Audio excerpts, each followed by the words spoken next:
এক যুবক জিজ্ঞেস করছে, হুজুর আল্লাহর স্পেশাল সাহায্য কিভাবে পাবো? আমার যুবক ভাইয়েরা, একটা স্পেশাল আমল আছে যেটা করলে জিবরিল আলাইহিস সালাম সাহায্য করে। সেটা হলো নাতে রাসূল। জোরে বলেন সুবহানাল্লাহ। দুরুদ, নাত, এগুলো পড়লে আমার নবীর প্রতি মুহাব্বত বাড়ে। ঠিক কিনা জোরে বলেন তো? ওই সৌভাগ্যবান কে সে যার আমার নবীর রওজার পাশে রাখা আছে, যার জানাজা হচ্ছে স্বয়ং নবী হাজির আছে। কারণ আমাদের ঈমান হলো আল আম্বিয়াউ আহইয়াউন ফি কুবুরহিম ইউসাল্লুন ওয়া ইউরযাকুন ইন্নাল্লাহা হাররামা আলাল আরদি আন তাকুল আজসাদ আল আম্বিয়া। আমি অনেক আশিককে দেখেছি, অনেক প্রেমিককে দেখেছি, বলে হুজুর দোয়া করিয়েন যেন এখানে মোটটা হয়ে যায়। হযরত ওমর রাদিয়াল্লাহু তাআলা আনহুকে জিজ্ঞেস করলাম, আপনি কি চান? উনি বলছেন, আমি চাই যে আল্লাহ আমার মওত যেন মদিনাতুল মুনাওয়ারায় হয়ে যায়, আমি যেন তোমার রাস্তায় শহীদ হতে পারি। ইমামে মালিক, ইমামুদ্দারিল হিজরা, বিশ্ববিখ্যাত মুহাদ্দিস, মাযহাবের ইমাম, ওনাকে প্রশ্ন করেন না আপনার বাড়ি মদিনা শরীফে, বাংলাদেশ থেকে কত মানুষ শত শতবার হজে যায়, কত দূর দূরান্ত থেকে মানুষ বারবার হজে যায়, অথচ ইমামে মালিক রাহমাতুল্লাহি আলাইহির বাড়ি মদিনায়, উনি গোটা জীবনে মিলে হজ করেছেন শুধু একবার। কেন? প্রতি বছর তো যেতে পারতেন। বলে না, আমার উপর হজ ফরজ একবার, তাই আমি একবার ফরজ হজ আদায় করেছি। আর গেলেন না কেন? কারণ আমি ভয় পাই যদি আমার মওত যদি মক্কা শরীফে হয়ে যায়, আমার মওত যদি রাস্তায় হয়ে যায়। তাই উনি একবার হজে গিয়েছিলেন, ওই একবার সবচেয়ে দ্রুত ঘোড়া চালিয়ে মদিনায় চলে এসেছেন, কারণ মৃত্যু যেন মদিনাতে হয়। আল্লাহু আকবার, জোরে বলেন না। আল্লাহ চাইলে আমাদেরকেও নিতে পারে। হায় হায় হায় ভাইজান, জীবনে আর কি চান বলেন? আল্লাহর কাছে একটা জিনিস চাইবেন, প্রত্যেক জুমার নামাজে, প্রত্যেক মুনাজাতে চাইবেন যেন মদিনার রওজার জালি ধরতে ধরতে রূহ কবজ হয়ে যায়, যেন আমার নবীর রওজার দিকে তাকাতে তাকাতে যেন আজরাইল আলাইহিস সালাম এসে জানটা নিয়ে যায়, যেন আমার নবীর মসজিদ নববীর বাবুস সালাম দিয়ে প্রবেশ করতে করতে যেন জান কবজ হয়ে যায়। ইচ্ছে বড় নসিব আর কি হতে পারে? তাই বলছি বাবা, সুন্দরের জন্য কারো পিছে ঘুরবেন না, কোন নায়কের সৌন্দর্যের পাগল হবেন না। আজকে যুবকদের ফেসবুক গুলোতে আপনি গিয়ে দেখেন, হাজার হাজার প্লেয়ারের ছবি শেয়ার করে রেখে দিয়েছে। যদি কালকে মরে যান, এগুলো ডিলিট করার দায়িত্ব কাউকে তো দেন নাই। আপনার ফেসবুক আইডিতে এগুলো আজীবন ঘুরতে থাকবে, আর যে একবার দেখবে আপনি গুনার ভাগী হবেন। সেজন্য আজকের মাহফিল থেকে গিয়ে শপথ করেন, কোন সুন্দর প্লেয়ার, কোন সুন্দর নায়ক, কোন সুন্দর গায়ক, কোন সুন্দর নারী, কোন সুন্দর ব্যক্তির দিওয়ানা হব না। দিওয়ানা ওই সুন্দরের হব যার চেহারা সুন্দর নয়, যে আমার নবীর প্রেমে কলব সুন্দর। ঠিক কিনা জোরে কথা বলেন? আজকের প্রজন্মের এই একটা ব্যাপার পরিবর্তন হলে ইহুদি নাসারা থেকে আমরা অনেক কিছু দূরে চলে আসতে পারবো। কথা বলেন ঠিক কিনা? আমেরিকার একদল গবেষক তাহাজ্জুদের নামাজ নিয়ে গবেষণা করেছে, বলে গভীর রাতে ঘুম থেকে উঠে যাওয়া এটা আবার কি ফজিলত আছে। দুই দলকে আলাদা করেছে, এক দলকে ঘুমিয়ে রেখেছে, আর দলকে জাগিয়ে দিয়েছে। দেখে যারা জেগে জেগে তাহাজ্জুদ পড়েছে বা ওই টাইমে উঠেছে, দেখা যায় ওদের ডিসিশন নেওয়ার ক্ষমতা খুব প্রখর। ওরা যে সিদ্ধান্ত নিচ্ছে ওটা অ্যাপ্রোপ্রিয়েট হচ্ছে। 100 জন মিলে যে সিদ্ধান্ত নিচ্ছে, ওদের একজন তার চেয়ে ভালো সিদ্ধান্ত নিচ্ছে, কারণ তাহাজ্জুদের কারণে ব্রেইন শার্প হয়ে যায়। তো আমার নবী যেখানে এখন শুয়ে আছেন, ওই মদিনাতুল মুনাওয়ারা পৃথিবীর সবচেয়ে সুন্দর জায়গা। মদিনার প্রতিটা ইঞ্চি ইঞ্চি টাইলস সুন্দর, মদিনার খেজুর গাছ সুন্দর, মদিনার রাস্তা সুন্দর। আমাদের দেশে একদল মানুষ আছে যারা বলে মক্কায় হজ করতে গেলে বলে যে এখানে 1 রাকাতে 1 লাখ, মদিনায় কি দরকার? আছে না নাই কথা বলেন?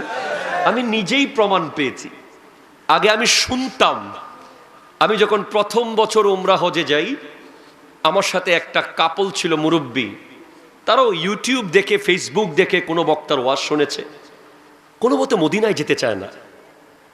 কাকু যাবেন না? কয় না। কেন হুজুর? আমি বলি মদিনা শরীফ যাবেন না? বলেন না। কেন যাবেন না? বলে এখানে তো 1 রাকাতে 1 লাখ করে পাবো, তাই এখানে একটু সময় বেশি কাটাই, মদিনাতে তো মাত্র 50,000 পাবো, তাই কেন যাব? আমি সাথে সাথেই ওনাকে সহিহ বুখারী শরীফের হাদিস আমার নবী ইরশাদ করতে লাগলেন, আল্লাহুম্মা আনজিলিল বারকাতা মিনাল মদিনাতি দি'ফাই। একটু জোরে বলেন না সুবহানাল্লাহ। আল্লাহুম্মা আনজিল বিল মদিনাতি দি'ফাই মা জাআলতা বিমাক্কাতা মিনাল বারাকা। হে আল্লাহ, তুমি মক্কার মধ্যে যে বরকত দিয়েছো, এটা বুখারীর হাদিস আমার যুবক ভাইরা, তুমি মক্কাতে যে বরকত দিয়েছো তার ডবল বরকত মদিনাতে দাও। দোয়াটা করেছেন আমার নবী, সুবহানাল্লাহ জোরে বলেন না। উরসে নববী চলছে, এই দোয়া করেছেন আমার নবী। আমার নবী দোয়া করেছেন, কবুল হয় নাই, এই ধরনের চিন্তা করলে ঈমান থাকবে? বলেন থাকবে বা থাকবে? থাকবে, ঈমান থাকবে না। অবশ্যই আমার নবীর দোয়া কবুল হয়েছে। আমার নবী বলেছেন, মক্কায় যা বরকত দিয়েছো তার ডবল বরকত মদিনাতে দাও। তাহলে এই হাদিস অনুযায়ী মক্কায় যদি 1 রাকাতে 1 লাখ হয়, আমার নবীর দোয়ার বরকতে মদিনায় 1 রাকাতে 2 লাখ। ঠিক কিনা জোরে কথা বলেন? আপনি অবাক হবেন, এই পৃথিবীর সবচেয়ে দামি জায়গা, যেই জায়গায় আমার নবী শুয়ে আছে, শুধু পৃথিবীর না, 4 মাযহাবের ইমাম একমত, ইন্না রাউদাতান নবী সাল্লাল্লাহু আলাইহি ওয়াসাল্লাম আফজালু মিন কাবাতিল মুশাররাফা ওয়া আরশিল মুআল্লা। আমার নবীর জিসিম মুবারক, নুরানি শরীর মুবারক যেই জমিনে শুয়ে আছে, ওই জমিনের মূল্য কাবার চেয়েও দামি, আরশে মুআল্লার চেয়েও দামি। সুবহানাল্লাহ জোরে বলেন, বলেন বলেন। ভাইজান, নবী যেমন দামি, মদিনাও দামি। ঠিক কিনা বলো? এবারে সফরে, এই যে রমজানে ঈদের আগের দিন আমি এসেছি আপনাদের দোয়ায়, মসজিদ আন-নববীতে পীরে বাঙ্গাল হুজুর আল্লামা সৈয়দ মোহাম্মদ সাবির শাহ কিবলা মুদ্দাজিল্লুহুল আলী সহ ছিলেন। হুজুরের খেদমতে ছিলাম।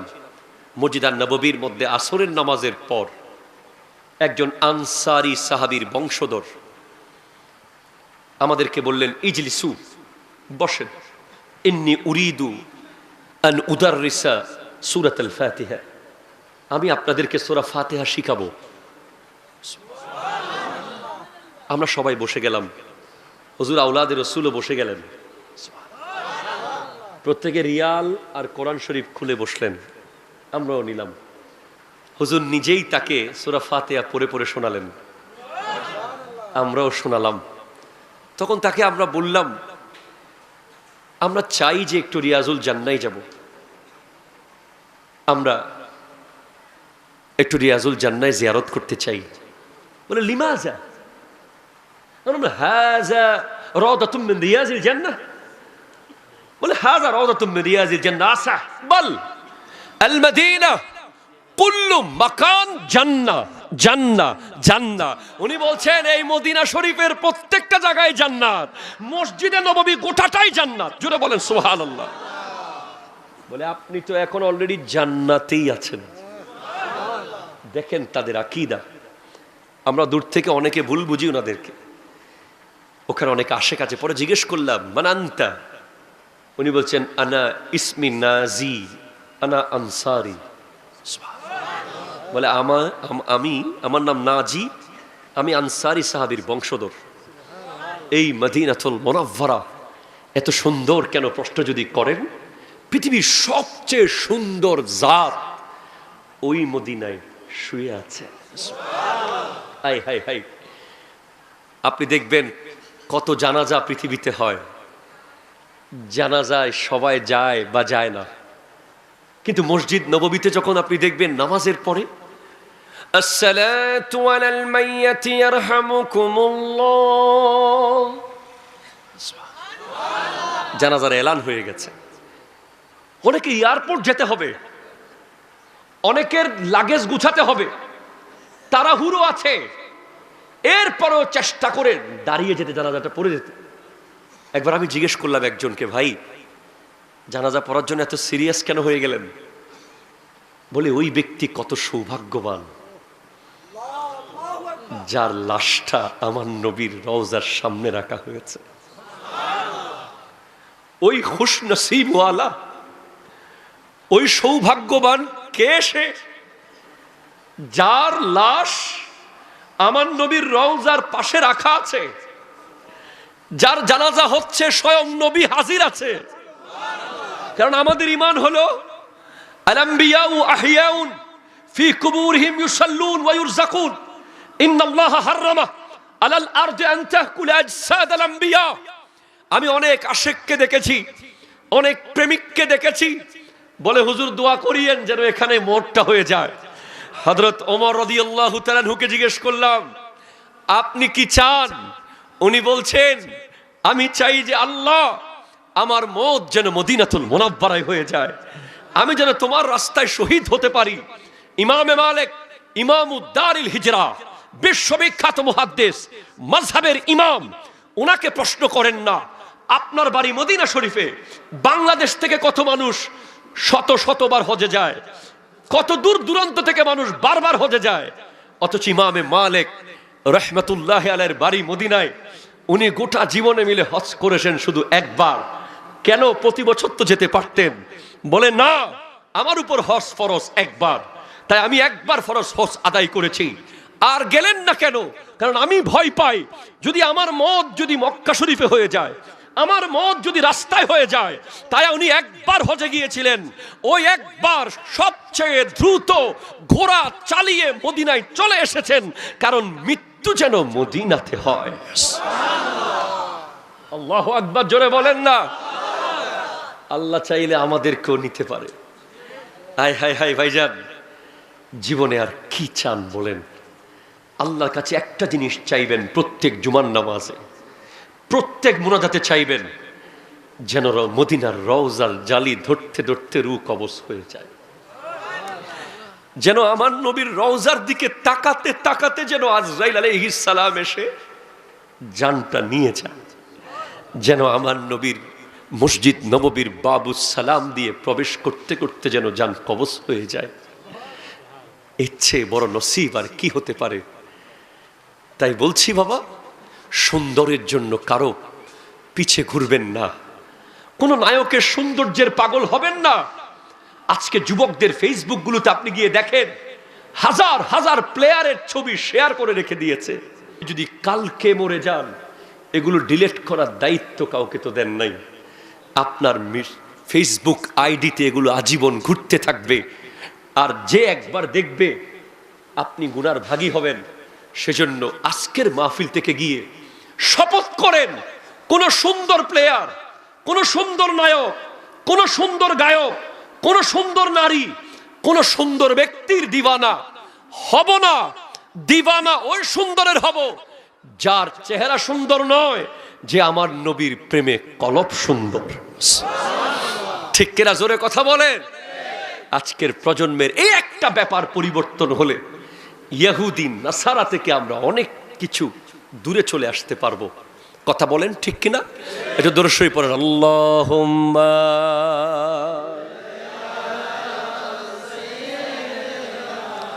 মাওলানা মুহাম্মদ ওয়া আলা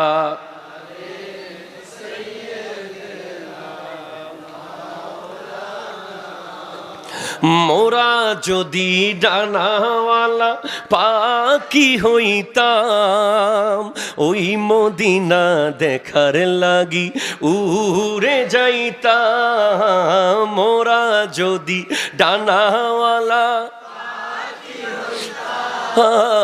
ওই মদিনা দেখার লাগি উড়ে যাইতাম, হৃদয় জুড়ে দেখতাম আমি নয়ন ভরে, দো জাহানের বাদশা নবী কামলিওয়ালা রে, আমার মনের ঘরে তে রেখে, জোরে জোরে, মনের ঘরেতে রেখেছি যারে, দো জাহানের বাদশা নবী কামলিওয়ালা রে, দো জাহানের বাদশা নবী কামলিওয়ালা রে।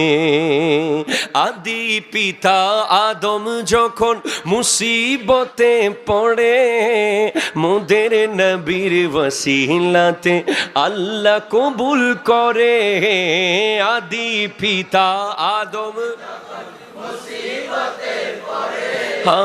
মোদের নবীর ওসিলাতে আল্লাহ কবুল করে। শাফাআতের বিছানাতে, সাকারাতের বিছানাতে দেখা দিও রে, দো জাহানের। একটু চিৎকার দিয়ে বলেন সুবহানাল্লাহ। এবার হলো জ্ঞানের কারণে। কিসের কারণে? জ্ঞান, ইলমের কারণে, জ্ঞান বেশি থাকার কারণে যদি কাউকে ভালোবাসতে হয়, সবচেয়ে বেশি ভালোবাসা পাওয়ার অধিকার রাখে আমার নবী। ঠিক কিনা বলেন তো? আপনি কত জ্ঞানী মানুষের ভক্ত হয়ে নবীকে গালি দিচ্ছে, এরকম লোক আছে না নাই? বাংলাদেশে এক মুহাদ্দিস, উনি নিজেকে মুহাদ্দিস দাবি করেন। আমরাও চাই যে যার হাদিস পড়ছেন তার প্রতি মোহাব্বত আগে দরকার আছে। বে ইশকে মুহাম্মদ सल्लल्लाहु अलैहि वसल्लम पढ़ते हैं बुखारी, उसे बुखारी नहीं आता, बुखार आ जाता।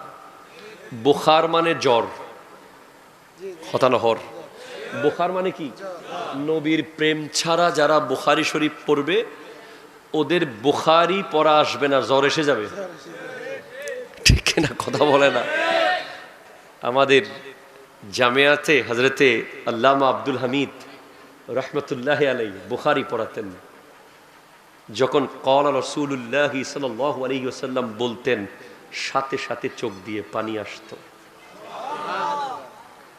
যিনি নবীজির হাদিস পড়েছেন, যিনি নিজেকে মুহাদ্দিস দাবি করেন, উনি কোনোদিন কি বলতে পারেন যে নবীর বাবা মা কাফের ছিলেন? হায় আফসোস। অথচ আপনি দেখবেন এই ধরনের মানুষগুলোর ভক্তের কোনো অভাব নাই। একটা হাদিস উনি বলেছেন, ইন্না আবি ওয়া আবাকা, আমার বাবা এবং তোমার বাবা ফিন্নার, জাহান্নামে। এই হাদিসটার সঠিক ব্যাখ্যা আপনি জানেন না। তখনকার যুগে চাচাকে আবি, আবুন বলা হতো। এখন আমরা চাচাকে বাবা বলি না? বলি কিনা বলেন না?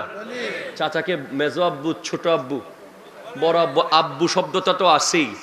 তখনকার যুগেও ওরুফের মধ্যে ছিল চাচাকে বাবা বলা হতো। আমার নবীর চাচা হযরত জনাব আবু তালিব, ওনার ব্যাপারেই বলা হয়েছে হাদিস। অথচ আমার নবীর বাবাকে জাহান্নামী বানিয়ে ওনারা নিজের বাবাকে নিয়ে জান্নাতে যেতে চায়। আমরা বুঝি না, নামের ভিতরেই তো আছে আব্দুল্লাহ, মানে আল্লাহর বান্দা। ঠিক কিনা? জোরে কথা বলেন। আমার নবীর আব্বার নাম কি? আব্দুল্লাহ, হযরতে আব্দুল্লাহ রাদিয়াল্লাহু তাআলা। এরপরে নামের ভিতরেই আছে আমেনা, মানে নিরাপদ। কথা কয় না? ঠিক কিনা? জাহান্নামের আগুন থেকে নিরাপদ। তো আপনি যদি বলেন যে আমার আব্বা আম্মা জাহান্নামী, আমি কি খুশি হব?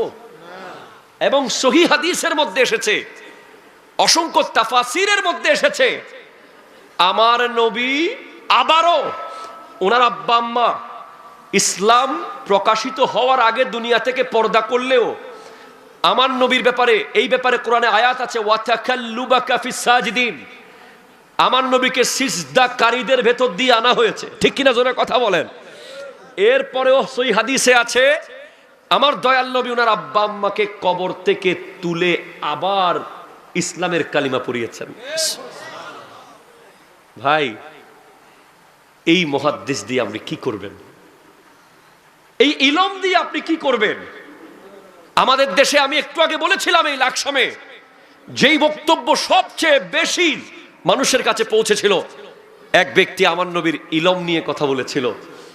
আমি বলতে চাই, ইমাম বুখারী রাহমাতুল্লাহি আলাইহি আসাখুল কুতুব বাদা কিতাবিল্লাহি তাআলা আস-সহিহু লিল বুখারী, এই পৃথিবীর সবচেয়ে শুদ্ধ কিতাব কোরআনুল কারীমের পরে যার অবস্থান সহিহ বুখারী শরীফে, ইমাম বুখারী রাহমাতুল্লাহি আলাইহি একটা হাদিস এনেছেন, ইন্নামা আনা কাসিমুন ওয়াল্লাহু ইউতি, নিশ্চয় আমি রাসূল বন্টনকারী, আল্লাহ হচ্ছেন দাতা।